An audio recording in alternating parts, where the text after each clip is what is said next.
disagreement in chat, but just saying you're stupid and you don't know what you're talking about, and then explaining yourself and what you're explaining isn't even true, no, that's going to get you a ban. Sorry.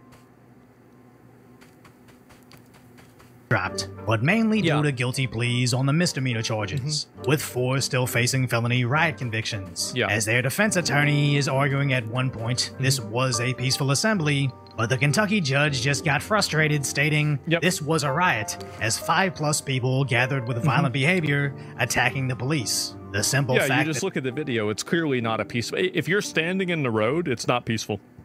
It's that simple. If you're obstructing people's freedom of movement, it's not peaceful. It's literally that simple. This case hasn't been thrown out makes me believe they're about to find out. It really looks like Kentucky's justice system is trying to set the precedence of just because you're angry over something beyond your understanding doesn't mean you get to throw a temper tantrum blocking our public streets. As it's even if you do understand it, it doesn't mean that you can block streets. That's the issue. What do you think of the idea of self-deporting illegals with clean pass having a streamlined way back into the country? I don't want to give anybody that was here illegally any sort of a benefit because I think it creates a reward structure around bad behavior. But on a fundamental level, I would much rather have a lot of these hardworking illegals than the annoying, obnoxious Karens standing in the middle of the street. Like, that's my actual opinion on it.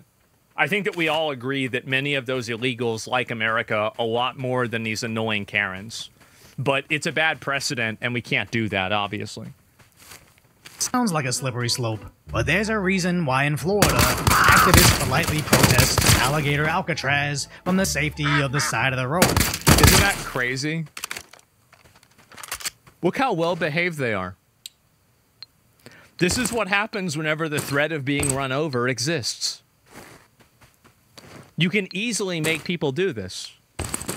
Yeah, we don't have to live in a chaotic society ruled by mentally ill people. There's a difference between protesting and civil disobedience. Civil disobedience is in defiance of the law, and idiots defy the law and call it protest. Well, the difference is that, well, here's real, like, you know, for example, like Rosa Parks sitting at the front of like a bus instead of the back of the bus. This was something that is like standing in the middle of a highway because you're mad that some person got deported by the federal government. There's not like a direct connection here. Whereas with Rosa Parks or sitting in diners or something else, there is a direct connection with this behavior. When liberal Los Angeles, California loses access to their freeways whenever the Democrats don't get their way. I've covered this third world phenomenon for years now, as sadly the only time the city sees law and order is when Trump deploys the Marines, or when there was mass looting during the lockdowns and the National Guard had to be installed before it stopped. But let me know if you think Kentucky will actually lock up these so-called activists, as some people think a felony conviction is too harsh, but I think it isn't enough. I think if you ever get arrested for activism, you should lose all access to public benefits, as a U.S. taxpayer shouldn't be subsidizing this unemployed behavior. And if you got time, I'm okay with people that get the benefits, but at the same time, like, I just don't want to see, like, I think that, again, like, you got to put these people in jail or something like that, like, get these people out of society. Block a bridge on a Wednesday afternoon, you got time to get a regular job. Possibly on a farm. I heard a lot of them are hiring. Yeah, I heard that too. If you appreciate my concise, lighthearted commentary on the tragic status that is today's reality, subscribe to Decoy Voice. It's crazy. I think that's so fucking funny, man. And I'm glad to see, I also think it's very funny that, like, in Florida, all of these people don't cause any problems because they know it won't actually fly there at all. And so that's really one of my biggest, complaints about this in general. There's the video right there. I'll give it a like. And I totally agree with what he's saying, by the way. I absolutely agree with it.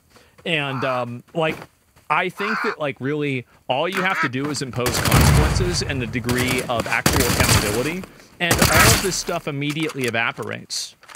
Yeah, it totally evaporates and it goes away, and you're not going to have this problem ever.